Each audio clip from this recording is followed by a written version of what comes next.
반갑습니다. 오늘 말씀은 열왕기상 14장 1절에서 31절 말씀 보겠습니다. 열왕기상 14장에는 두 왕이 나옵니다. 이스라엘이 앞에서 보면은 이제 분열이 되죠.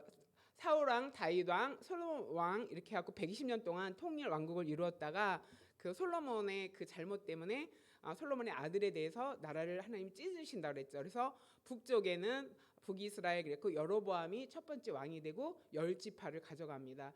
남쪽에는 그 솔로몬의 아들 르호보암이 왕이 되어서 두 지파를 이제 통치하게 됩니다. 근데 14장은 여로보암과 르호보암의 행적에 대해서 나오고 있습니다. 그런데 여로보암과 르호보암이 다 하나님 앞에 바르게 살지 않았어요. 그래서 하나님이 그들의 행한 대로 심판이 그들의 삶에 일어나는 모습이 나옵니다. 그래서 죄가 우리 삶에 미치는 영향이 무엇인지 14장을 통해서 알 수가 있는데요.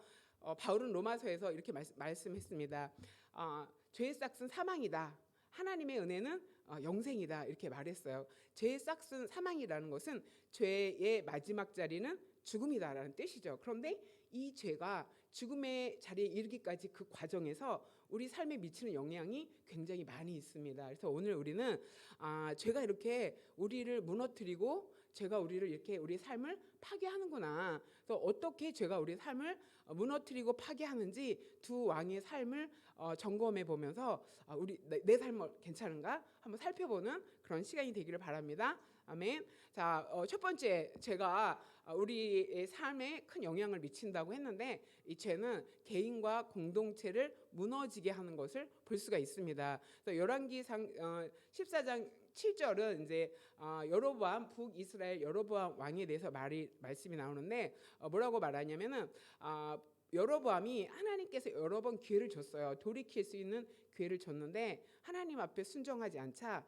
하나님이 아히야라는 선지자를 여로보암에게 보냅니다. 그래서 여로보암에게 가서 이렇게 말하라. 그래서 하나님의 말씀을 먼저 선포하는 것을 볼 수가 있습니다. 그래서 가서 말하라 이러면서 뭘 말했냐면은 이스라엘의 하나님 여호와의 말씀이 내가 너를 백성 중에서 들어서 내 백성 이스라엘의 주권자가 되게 했다. 이렇게 전하라. 그러니까 그 여로보암이 솔로몬에게 발탁된 그 능력 있는 사람이었다고 했잖아요. 그러니까 여로보암이 일도 잘하고 사람들이 주목을 받자 솔로몬이 여로보암을 경계했고 또 솔로몬이 여로보암이 미리 왕이 될 것을 선지자의 기름을 부음 받았다는 것을 알았는지 정보가 많으니까 여로보암을 죽이려고 했을 때 여로보암이 애굽으로 도망가게 됩니다. 그래서 애굽으로 도망가기 전에 이 아히야라는 선지자가 여로보암에게 얘기했거든요. 하나님께서 그 다윗의 나라를 찢어서 너에게 10지파를 줄 거다. 네가 왕이 될 거다. 그런데 너는 하나님의 율례와 규례와 명령을 지켜 행하면 다윗의 나라처럼 너의 나라가 견고해질 거다. 하나님이 이렇게 약속하셨어요. 그랬는데 그 하나님이 그렇게 말씀하시는 거예요. 지금 내가 너를 이 백성 중에서 너를 백성 중에서 들었다. 그러니까 뽑았다. 근데 그 백성은 누구 백성이냐면 내 백성. 하나님의 백성 이스라엘의 주권자가 되게 했다. 그 중에서 너를 내가 선택해서 주권자가 되게 했다. 이렇게 하나님이 말씀하시는 거예요. 그런데 여로보암은 하나님이 자기를 왕으로 삼아주신 주권자라고 이제 선지를 통해서 알았지만 그 하나님 신뢰하지 못했어요. 여로보암이 12지파를 통치하면서 보니까 시간이 지나면서 이스라엘 백성이 남유다에 있는 예루살렘 성전에 가서 제사하고 예배하면서 마음이 점점 르호보암에게 가겠구나 이렇게 생각하고 불안한 마음에 못 가게 만들어요. 그래서 남쪽과 북쪽에 산당을 만들고 금송아지 2개를 만들어서 거기다 놓고 거기서 제사하게 합니다. 그리고 또 제사장을 레위 지파로 세워야 되는데 자기 마음대로 자원하는 사람을 일반 백성을 제사장으로 또 세웁니다. 그리고 절기를 또 날짜를 비슷하게 해서 자기가 바꿔요. 그러니까 하나님이 정해주신 것을 자기 마음대로 다 바꾸는데 거기에 배경에는 불안함이 있는 거예요. 나를 떠나겠구나. 그리고 나를 죽이겠구나 이런 불안함이 있어서 그 하나님이 나에게 주권자가 되고 왕권을 줬다면은 하나님이 나를 보호해 주시고 지켜 주시겠지라고 믿어야 되는데 그렇지 못했어요. 그래서 인간적인 노력으로 신앙을 자기의 유익을 위해서, 자기의 통치권을 위해서, 정치를 위해서 이용하는 모습을 보여주고 있습니다. 그래서 은혜를 여로보암에게 하나님이 베푸셨는데 여로보암이 그 은혜로 알지 못했던 것을 알 수가 있습니다. 그래서 8절에 계속 이어서 말합니다. 나라를 다윗의 집에서 찢어서 내가 너한테 줬다. 그러면서 내 종 다윗처럼 너가 통치하기를 기대했다. 그래서 뭐라고 얘기냐면 다윗은 내 명령을 지켰고 전심으로 나를 따랐다. 그다음에 정직한 일만 행했다. 그렇게 정직한 일을 행했는데 너는 다윗과 같이 하지 않았다. 다윗보다 더 악을 행했다. 이전 사람보다 더 악을 행했다. 이것은 이제 여로보암이 왕이잖아요. 이전에 솔로몬 왕보다 더 악을 행했고 다윗 왕보다 더 악을 행했고 사울 왕보다 더 네가 악을 행했다. 이렇게 하나님 말씀하셨어요. 그 악은 어떤 악이냐면은 너를 위하여 다른 신을 만들었다. 이렇게 말합니다. 근데 여로보암이 백성들을 통제하기 시작했어요. 종교라는 이름으로, 하나님의 이름으로 백성을 통제해서 예루살렘 성전에 가서 1년에 3번씩 하나님께 예배해야 되는 것이 하나님의 명령인데 못 가게 만들고 신을 만들어 갖고 우상을 부어서 만들어 갖고 여기서 예배해라, 여기서 제사를 드려라고 종교의 그 규칙을 다 자기 마음대로 바꿉니다. 왜? 자기를 위해서, 하나님을 위해서 예배해야 되는데 자기를 위해서 다 바꾸는 거예요. 그러니까 이건 뭐냐면은 이 종교는 여로보암 왕의 방탄용인 거예요. 자기 왕권을 지키기 위해서 다 바꾸고 백성들을 내려가지 못하도록 통제하고 하나님의 뜻은 뭐 개의치 않았죠. 그러면서 하나님이 그 다음에 뭐라고 얘기하냐면은 너는 우상을 부어 만들어서 나를 노엽게 했다. 그래서 나를 내 등 뒤에 버렸다. 이거 읽으면서 마음이 아팠어요. 막 그 왕이 되게 하고 백성들의 10지파를 다 나눠주고 세워주고 다 하나님이 하셨는데 여로보암은 그 하나님을 자기 등 뒤에 버렸다라는 것은 가치 없게 여겼다는 거죠. 하나님이 소중하지 않은 거예요. 그죠? 자기를 세워주신 분이 하나님인데 아무렇지도 않게 뒤로 버리는, 정치적인 목적을 위해서 신앙을 이용하는 그런 여로보암의 모습을 볼 수가 있어요. 그래서 하나님이 그 선지자에게 이 말을 여로보암에게 전해라 하면서 그 뒤에 개인과 공동체에 하나님의 심판이 임하는 것을 볼 수가 있습니다. 그래서 하나님이 뭐라고 얘기하냐면은 내가 여로보암의 집에 재앙을 내리겠다 이렇게 말씀하시면서 여로보암에 속한 남자들은 매인자나 노인자나 다 끊어질 것이다. 남자들이 다 죽게 된다니까 가문이 멸망할 것을 말해주고 있어요. 그래서 거름더미 쓸어버린 같이 쓸어버리겠다. 여호와의 집을 맑게 쓸어버리겠다 이렇게 말하죠. 거름더미는 우리가 그 화장실에 가면 그런 그 배변 이런 걸 말하잖아요. 그런 것처럼 너희 집을 맑게 쓸어버리겠다 이렇게 말하는 것은 여로보암은 하나님의 집을 우상으로 인해서 모든 백성을 다 돌이키게 했거든요. 그러니까 하나님이 여로보암의 집을 가문으로 멸망하겠다라고 선포하시는 것을 볼 수가 있습니다. 그래서 여로보암에게 속한 그 남자들은 그 사람 성읍에서 죽으면 개가 먹고 들에서 죽으면 공중에 새가 먹겠다 이렇게 말해요. 이 말은 온전한 삶을 살지 못한다는 거죠. 거리에서 헤매는 거다. 집도 없고 죽으면은 무덤에 묻히지도 못하는 객사하는 그런 일들이 일어나겠다 하고 말씀하시는 거예요. 그러니까 여로보암의 앞에 하나님을 등 뒤로 버리고 우상을 숭배하고 자기 방탄용으로 종교를 이용했을 때 하나님이 개인의 가문의 멸망, 그러니까 개인이 무너지는 거죠. 자기 가문이 무너지는 일이 일어났다. 뭐 때문에? 죄악 때문에. 그 다음에 여호와께서 이스라엘을 쳐서, 이스라엘은 그 국가를 말하는 거예요. 북이스라엘을 말하는 거예요. 물에서 흔들리는 갈대같이 만들겠다. 이것은 뭐냐면 북이스라엘이 10지파가 있었는데 갈대는 이렇게 흔들리잖아요. 바람에. 그거와 같이 약소국이 되게 하겠다. 나라를 축소시키겠다, 힘을 빼겠다 이런 말씀하시는 거예요. 그 다음에 조상들에게 주신 이 좋은 땅에서 뽑겠다. 이 말은 뭐냐면은 가나안 땅이 젖과 꿀이 흐르는 땅이고 약속의 땅이잖아요. 그런데 그 이스라엘 백성을 그 땅에서 좋은 땅에서 뽑아서 어디로? 강 너머로 흩어버리겠다. 하나님 이렇게 말씀하셨어요. 이 일이 187년 후에 아수르의 북이스라엘이 멸망합니다. 그런데 하나님이 이렇게 심판을 선포할 때는 바로 이루어지지 않아요.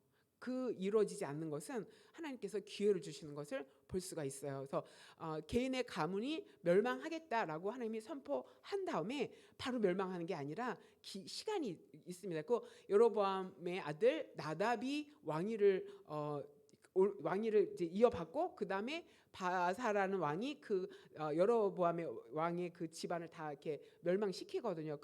그만큼의 시간은 하나님이 심판을 선포한 다음에 돌이켜라, 회개해라라고 기회를 주는데 여로보암은 돌이키지 않았던 것을 볼 수가 있어요. 그 다음에 또 이스라엘 그 개인의 가문이 무너졌다면 이제 공동체가 흩어지는, 공동체가 무너지는 선포를 하나님이 하시는데 그 선포가 187년 후에 일어납니다. 그러면 187년 동안 하나님께서 선지자를 통해 선포한 다음에 기회를 주신 거죠.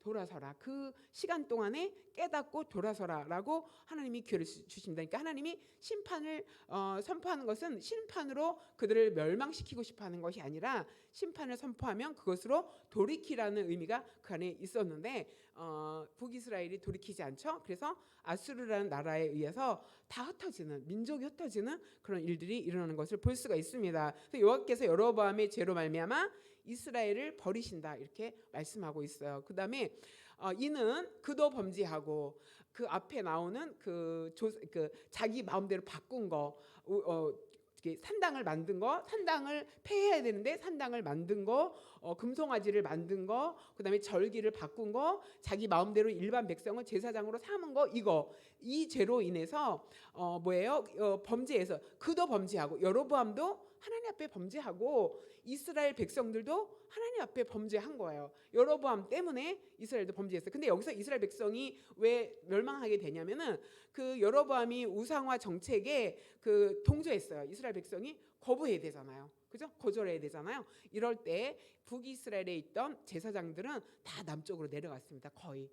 100% 내려가지 않았지만 거의 내려가갖고 르호보암과 함께하면서 르호보암 초창기 10년 동안은 그 나라가 든든했어요. 왜냐하면 그들이 내려가서 경각심을 가지고 신앙생활을 잘했기 때문에 초창기에는 남유다가 든든했습니다. 자, 이렇게 하나님께서 공동체를 흩어버리는데 그 리더 한 명이 얼마나 중요하다는 것을 여기서 말해주고 있어요. 여로보암이 자기 방탄용으로 신앙을 다 바꾸는데 거부해야 되고 반대해야 되고 거기에 따르면 안 되는데 그 백성들이 다 따랐다. 거절하지 못했다 하니까 그 백성들이 공동체가 흩어지는, 그 나라가 열지파가 다 없어지는 그런 일들이 일어나는 것을 볼 수가 있습니다. 자, 죄가 우리에게 주는 그 영향력은 가정이 무너지는 일들도 일어날 수 있고 우리가 속한 공동체가 무너지는 일도 있다. 근데 그 안에 뭐가 있다?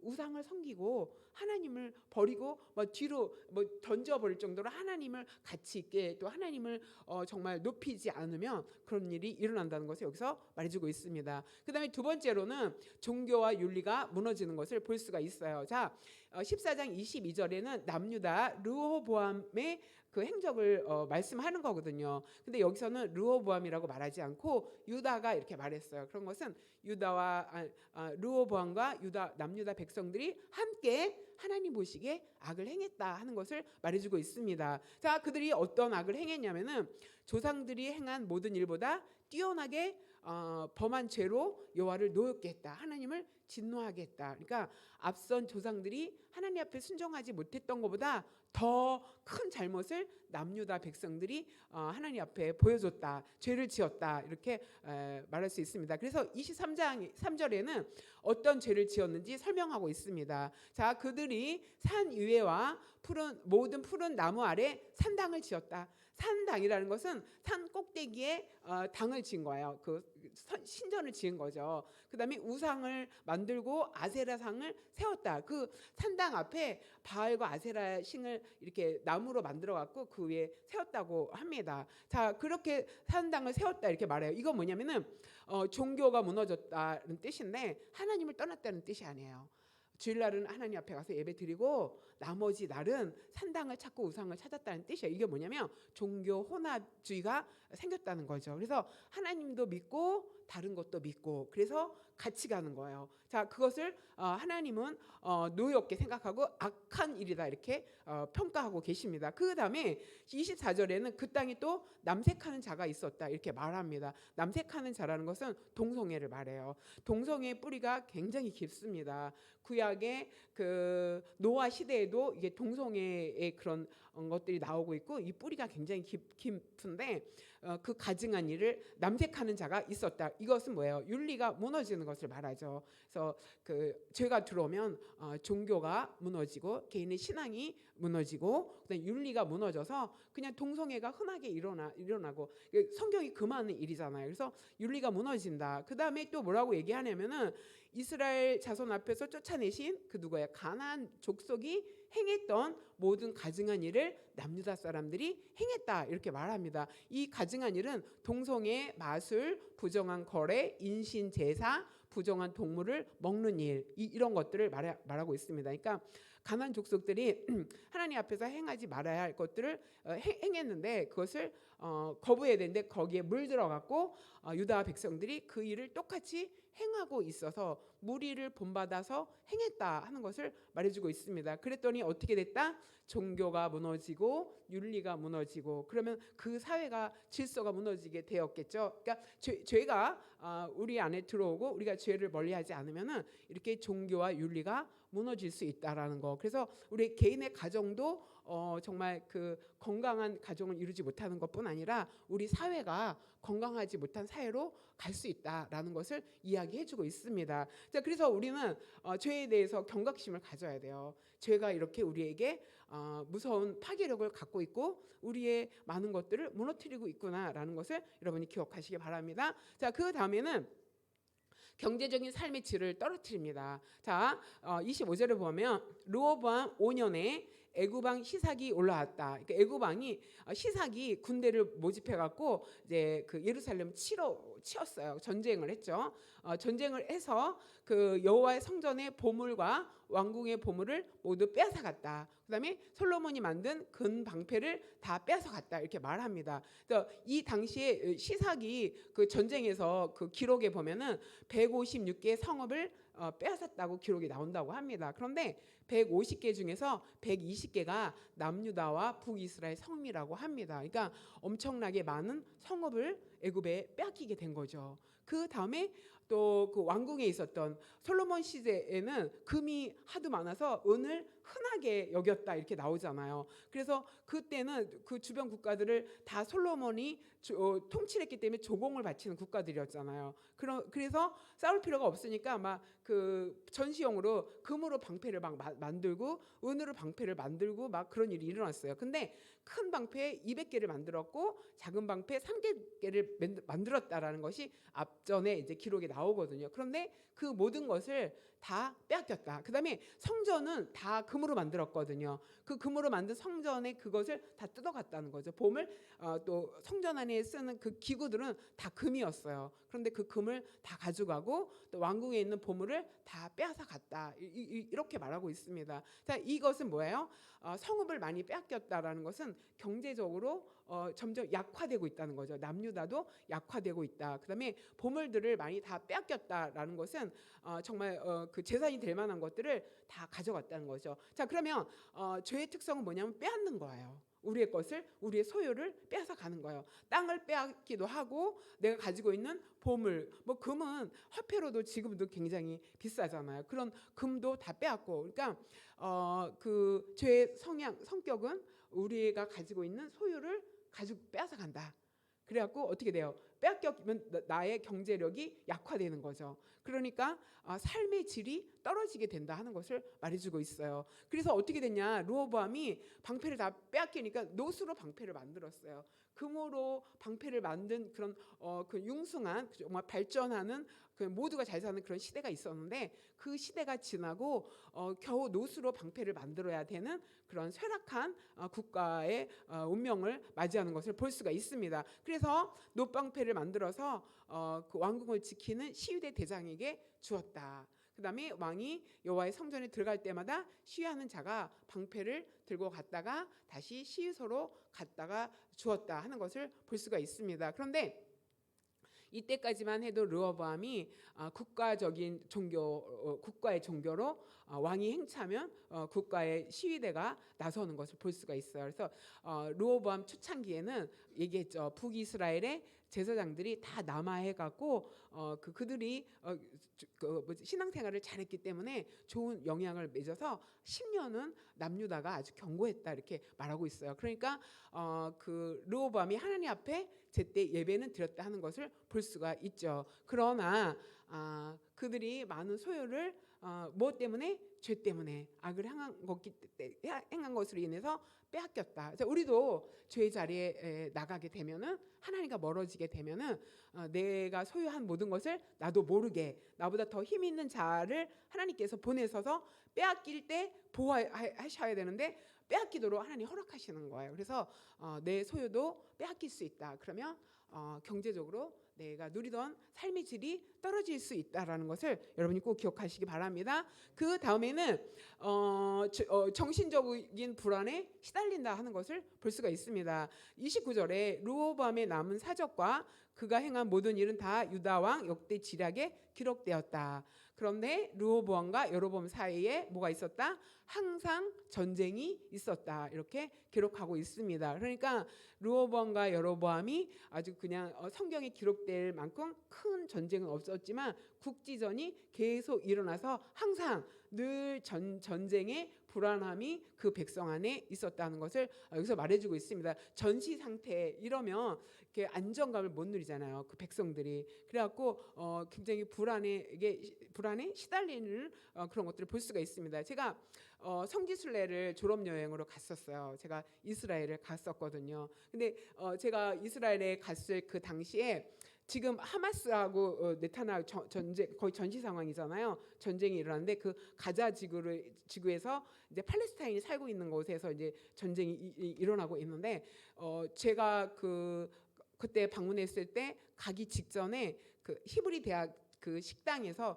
폭탄 테러 사건이 있었습니다. 그래서 폭탄 테러 사건이 있어갖고 우리가 그 터키에서 이스라엘로 이렇게 들어가야 되는데 우리 지도 교수님이 나 못 간다, 못 간다 막 이랬어요. 왜냐하면 그때 폭탄 사건 있고 한 2주 후인가 우리가 갔기 때문에 이스라엘에 그 관광객이 한 명도 없었어요. 이스라엘은 관광 수입으로 사는 나라거든요. 관광객이 없어갖고 우리가 그 예루살렘의 통곡의 벽을 방문하는데 그 관광청에서 나왔어요. 직원이 너무 고맙다고. 그래서 뭐 열쇠고리인가 뭐 선물을 줬던 것 같아요. 왜냐면 아무도 여행을 안 오는데 우리는 일정이 잡혔으니까 우리는 가자 이래갖고 갔는데 여행객이 가는 데마다 없는 거예요. 그래서 국가에서 관광처에서 나왔어요. 고마워갖고 그래서 우리한테 인사했던 기억이 납니다. 자, 그런데 그 당시에 그 히브리 대학의 지하 식당에서 폭탄 테러가 나갔고 우리 학교 선배가 거기서 공부하고 있었는데 그 폭탄 테러에 이게 그 폭탄의 파편에 맞아갖고 70%인가 몸이 그게 화상 입어갖고 병원에 그때 입원해 있어갖고 우리가 그 모금해갖고 그 대표들이 가서 병문안을 한 적이 있는데 이스라엘은 나라가 부자라서 다 책임져 준다고 합니다. 평생을. 그래갖고 우리가 이제 방문한 적도 있고 그다음에 우리를 가이드해준 그 선배가 있었는데 그 이제 선교사님인데 그 히브리 대학에서 공부하고 계셨던 분이 우리를 가이드해줬는데 그분이 이렇게 말했어요. 폭탄 테러가 나기 20분 전에 내가 그 식당에서 밥을 먹고 나왔다. 20분만 지났어도 나는 그 식당 안에서 그 폭탄 테러에서 어떻게 부상을 당했을지 모른다 하면서 그 사실을 굉장히 생생하게 들려줬습니다. 그런데 그 우리가 거기서 그 이스라엘에 한 2박 3일인가 머물렀던 것 같은데 그 당시 이렇게 조를 나눠갖고 이스라엘 청년과 이렇게 소그룹으로 이렇게 대화할 수 있는 자리를 마련해 줬어요. 그래서 이스라엘의 남자 청년 20몇 살인가 그 청년과 이렇게 그룹으로 이제 이야기를 했는데 그 청년이 그랬어요. 한국 너무 가고 싶다, 너 궁금하다, 막 이런 얘기를 하면서 우리는 늘 불안한 마음으로 살고 있다 이렇게 얘기를 해요. 언제 폭탄이 터질지 모르는 그런 불안한 상황에 있기 때문에 마음이 늘 불안하다. 그래갖고 그분이 얘기를 했어요. 우리가 샬롬 이렇게 말하잖아요. 우리 인사 샬롬 이렇게 가볍게 하잖아요. 그들에게 샬롬은 우리가 생각하는 샬롬이 아니었어요. 그때 보고 이렇게 다르구나, 체감이 이렇게 다르구나 하는 것을 깨달았어요. 그들이 그 평안하십니까? 라는 그 평안은 우리가 일상적으로 별일 없니라고 가볍게 이야기하는 인사가 아니었어요. 언제 어디서 폭탄이 날아올지 모르는 그 전시 상태를 대비해야 되기 때문에 언제 부상을 당하거나 언제 죽을지 모르니까 항상 전쟁이 있을 수 있다라는 마음에 우리는 늘 불안하다 이런 마음을 그렇다는 것을 저희가 들었습니다. 지금도 이스라엘의 지금 뉴스를 이제 그 실시간으로 보고 있는데 그 하마스 쪽에 한 2,000명이 죽었고 그 이스라엘 쪽에 한 1,000명이 죽었다 이렇게 이야기하고 있고요. 그 다음에 그 전쟁이 지금도 그 전쟁이 거기서 일어나고 있는 거잖아요. 그래서 그 가자 지역에서 근데 이스라엘은 우리나라의 강원도만한 나라예요. 강원도만한 나라인데 그 가운데 이스라엘이 원래 나라를 잃어버리고 1948년에 독립하면서 그 다 들어오잖아요. 그래서 조금씩 그 이주민들이 와서 그 팔레스타인이 원래 살고 있었는데 땅을 샀다고 합니다. 땅을 사면서 나중에는 팔레스타인을 많이 몰아냈는데 그 이스라엘 가운데는 아랍 지역이에요. 그 아랍 지역이었고 이스라엘이 강원도만한 나라가 있으면 그 가운데 예루살렘 중심으로 아랍권이에요. 그래서 아랍권 팔레스타인이 거기 살아요. 거기가 가자 지구고 서한 지역이라고 이렇게 말하더라고. 그때도 보면 그 가운데는 아랍군이 이렇게 군인이 이렇게 도처를 서고 있는 것을 봤어요. 그 안에 히브리 대학이 있고 그 안에 예루살렘이 있는데 그 성은 무너지고 그 돔이 서 있죠. 그 뭐지? 갑자기 생각이 안 난다. 우리 뭐죠? 그 종교 이슬람 사원이 거기 있어요. 이슬람 사원이 있고 거기에 한 80%는 이슬람 종교를 가지고 있는 사람이라고 이렇게 이야기합니다. 그래서 그때 우리가 그 이스라엘에서 이집트로 넘어갈 때 국경을 넘어가는데 거기 이제 잠시 서야 되거든요. 검문을 하는데 거기에 이렇게 휴식하고 있는데 보니까 거기는 여자들도 그 의무로 군인이 돼야 되잖아요. 얼굴 봤는데 고등학생 같은 거예요. 20살인 거야. 20살. 너무 예쁜 애가 샌들 신고 군복 입고 총 가지고 막 있어갖고 되게 놀랐어요. 그때만 해도 벌써 20년 전이니까. 그래서 어머 이렇게 여리고 어린 여자애가 군복 입고 총을 들고 있구나 하는 그런 이스라엘의 상황을 제가 보고 왔던 기억이 납니다. 이렇게 항상 전쟁이 있었다. 지금도 전쟁에 준하는 일들이 일어나고 있는 것을 볼 수가 있습니다. 그런데 악은 우리에게 우리는 뭐 이런 총칼이 뭐 왔다 갔다 하는 전쟁은 아니지만 전쟁은 뭐야? 싸우는 거고 다투는 거잖아요. 사람과 사람이 조금이면 싸우는 거고 다투는 거고 그게 많으면 전쟁인 거잖아요. 그런데 죄는 우리에게 그렇게 싸우게 하고 다투게 한다. 그래서 사람과 사람의 갈등이 생기면은 갈등으로 인해서 어때요? 정신적인 스트레스를 많이 받게 되잖아요. 그러니까 이렇게 항상 죄는 전쟁을 부르고 전쟁은 우리에게 정신적으로 불안하게 시달리게 하는 그런 일들을 준다 하는 것을 여러분이 꼭 기억하시기 바랍니다. 그런데 하나님이 그럼 우리에게 원하시는 것은 뭐냐? 죄는 이렇게 우리에게 여러 가지 영향을 개인적으로, 공동체적으로, 신앙적으로, 윤리적으로 또 이렇게 영향을 미치는데 정신적으로, 물질적으로 우리에게 영향을 미치는데 하나님이 원하시는 삶이 뭐냐면 우리가 실천해야 될 것은 이거예요. 하나님은 그 모든 왕에게 다윗을 기준으로 합니다. 뭐라고 얘기하냐면 다윗은 내 명령을 지켰다 이렇게 말해요. 이건 뭐냐면 그 여로보암 왕이나 르호보암 왕이 하나님의 말씀에 순종하지 않았다. 하나님의 말씀을 삶의 기준으로 삼지 않았다. 하나님이 우리에게 원하시는 것은 내 명령에 순종해라. 말씀에 순종해라. 이거 하나예요. 그다음에 두 번째는 뭐냐면 정직해라. 하나님 앞에서 말씀에 순종한 그 대신 이제 하나님이 가장 싫어하는 것은 우상이에요. 우상을 내버리고 말씀에 순종하고 두 번째는 이 세상에 살 때 정직하게 살아라. 하는 두 가지밖에 없어요. 이 명령을 조건으로 주는 거예요. 하나님 주권대로 삼을 때 하나님이 우리를 택하실 때 하나님의 조건은 두 개예요. 말씀에 순종해라. 그다음에 정직해라. 그래서 다윗은 내 앞에 정직했다. 근데 너는 그렇지 않았다 이렇게 말하는 거예요. 그 다음에 주의사항은 뭐냐면은 데살로니가 전서 5장 22절 이렇게 말합니다. 악은 모양이라도 버려라. 그러니까 버리라는 것은 내 속에 있는 거예요. 자그마한 악이라도 네 속에서 발견하면 버려라. 두 번째는 뭐냐면 우상을 숭배하는 일을 피해라. 내가 지금 우상을 숭배하진 않지만 우상을 숭배하는 어떤 일들이 일어났다. 그러면 우상은 뭐예요? 하나님보다 더 사랑하는 거, 하나님보다 더 의지하는 거. 그런 일들이 네 앞에 일어날 것 같으면 어떻게 해라? 피해라. 그거를 받지 말고 나는 불안하니까 하나님 안 보이고 내 현실은 지금 이렇게 급박하니까 나는 이걸 선택하겠어 하고 하나님보다 어떤 물질을 선택하든지 어떤 사람을 선택해서 의지하든지 그런 일이 생기면은 어떻게 해라? 피해라 이렇게 말하고 있어요. 그 다음에 뭐라고 얘기하냐면 분쟁을 일으키거나 거치는 자, 교훈을 거슬려 하나님의 말씀을 거역하면서 분쟁이나 거치게 하는 자들을 잘 살펴서 어떻게 해라? 그들을 어떻게 해라? 떠나라. 이렇게 하나님이 우리에게 주의사항을 주시는 거예요.